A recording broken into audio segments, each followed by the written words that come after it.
Good morning. We are at the Jagadish property. We're going to be completing a repairability test. We'll be on the back slope, which is east. We have this damaged shingle. We'll do the repair test on. We'll see how it affects all of the surrounding shingles around that damaged one. Give you an overview of all of those surrounding shingles before we get started.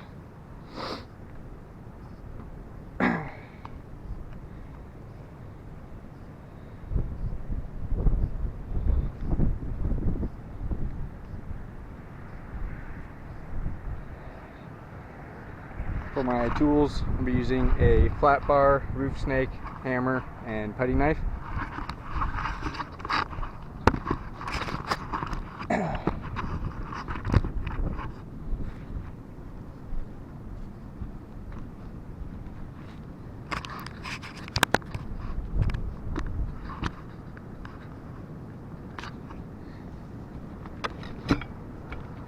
We'll get started by getting all of these tabs unsealed.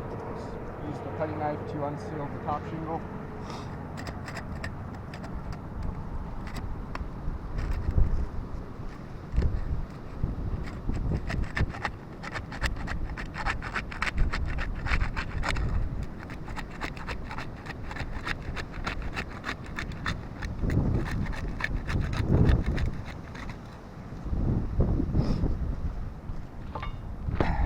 Then we'll use a flat bar to unseal the rest of the shingles. See if there's any differences in those two tools.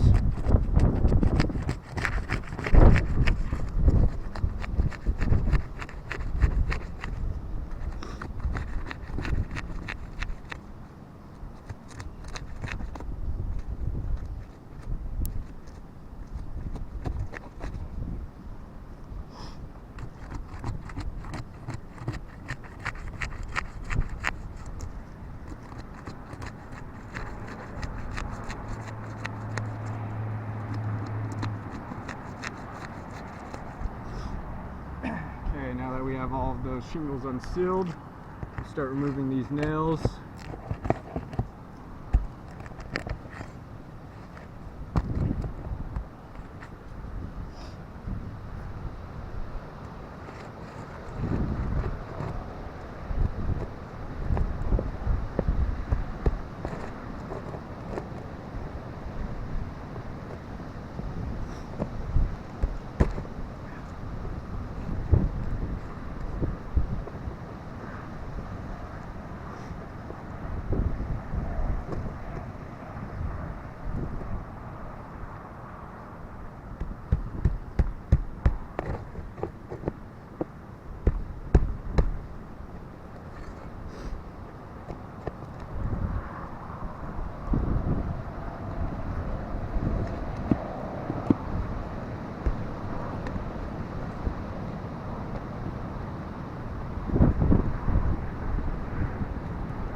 Nails are overdriven or driven in at an angle, making it more difficult for removing those.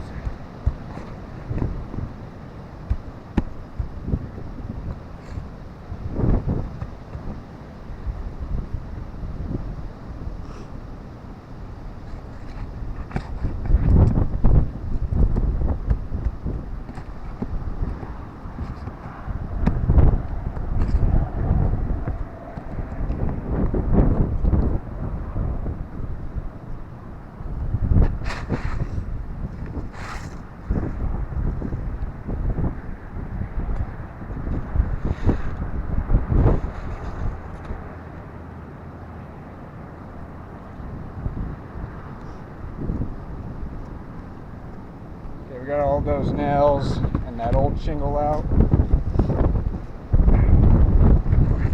Slide this new shingle in, get it all lined up nicely.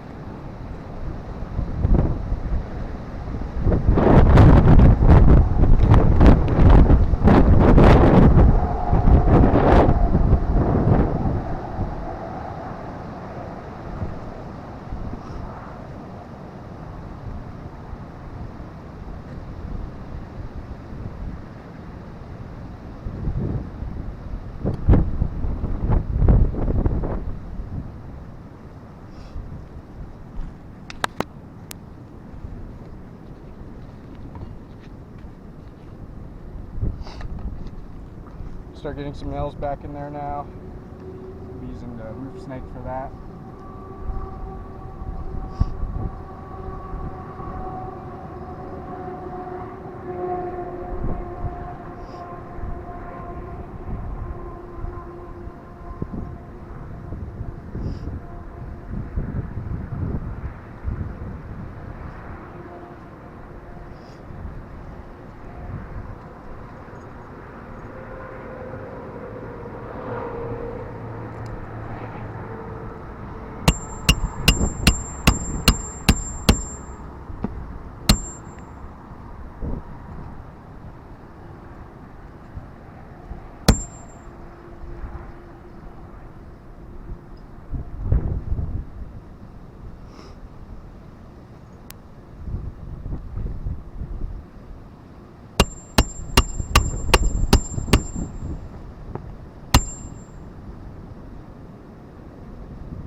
Alright, we're all complete with the repairability test.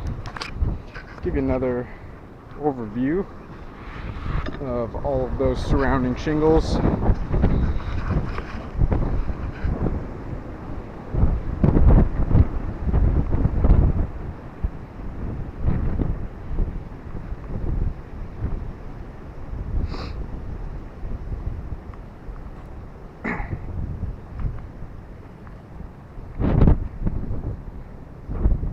And we'll take a closer look at these tabs just above.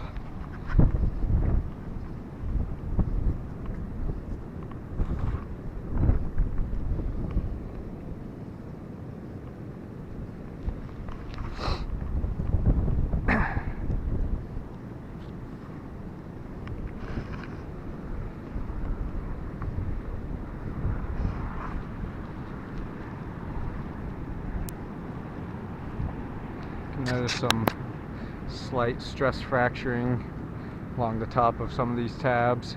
You can feel where it's much weaker, where those stress fractures are. What those stress fractures are is the matting on the shingle breaking.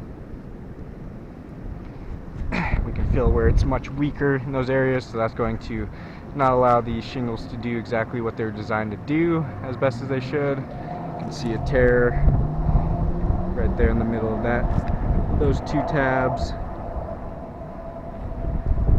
fracturing the matting on that one.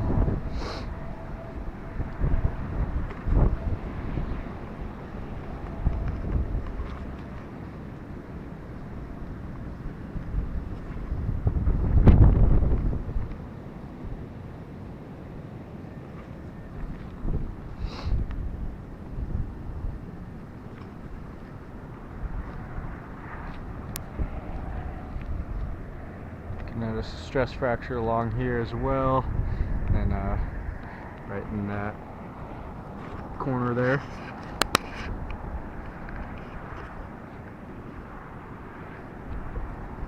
Notice a slight tear.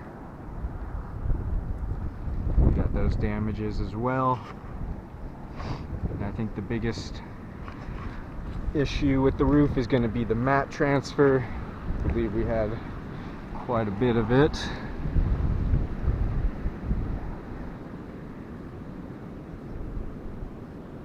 You can see all of that exposed, all of that matting transferred there, sticking to the top of the shingle. We can see where it came from the bottom of this tab, leaving all of the exposed fiberglass.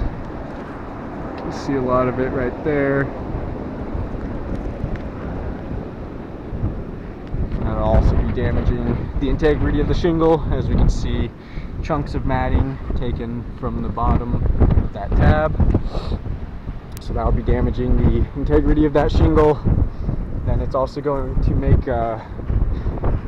it extremely difficult for those shingles to reseal properly once repairs have been made. You can see where all the matting stuck on there, so that's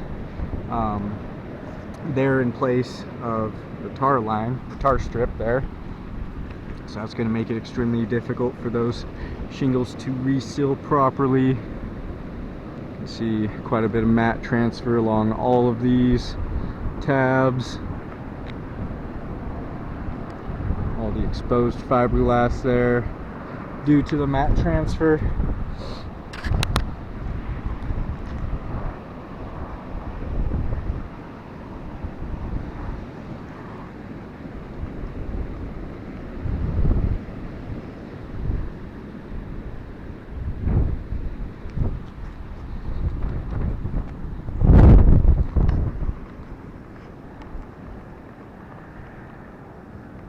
Tons of mat transfer along this row of shingles as well.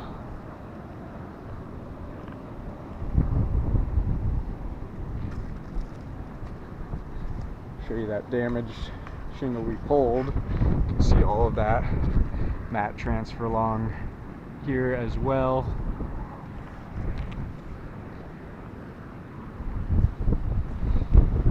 And that will be leaving exposed fiberglass showing on the bottom of these tabs.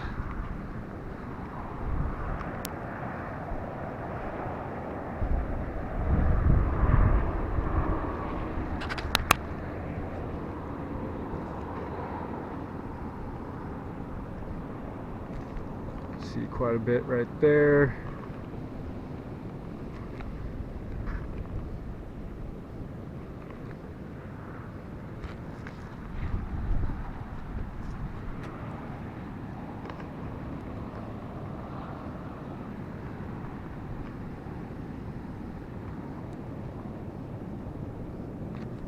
Got all of that exposed fiberglass.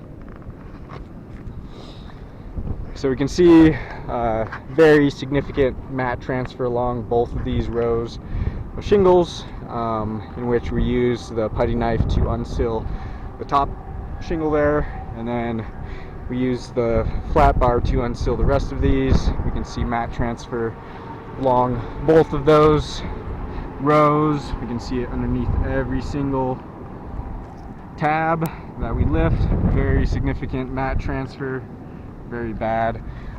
So with all of that mat transfer and then the tearing and stress fractures that were caused due to the repairability test, I do not believe repairs are feasible to this roof, especially with all of that mat transfer alone. You can see the condition that all those surrounding shingles will be left in. With all of that mat transfer, we have additional 1, 2, 3 at least damaged shingles, and then we have all the matting that stuck to the top of number 2, this shingle here. So at least 3, possibly 4 additionally damaged shingles from the repairability test here. So if repairs were made, you can see the condition all those surrounding shingles would be left in. All of these wind damage shingles here that are needing to be repaired are going to have an additional 3 at least damaged shingles from all that mat transfer and stress fracture. With those damages, that's going to allow possible water intrusion, possible leak hazard.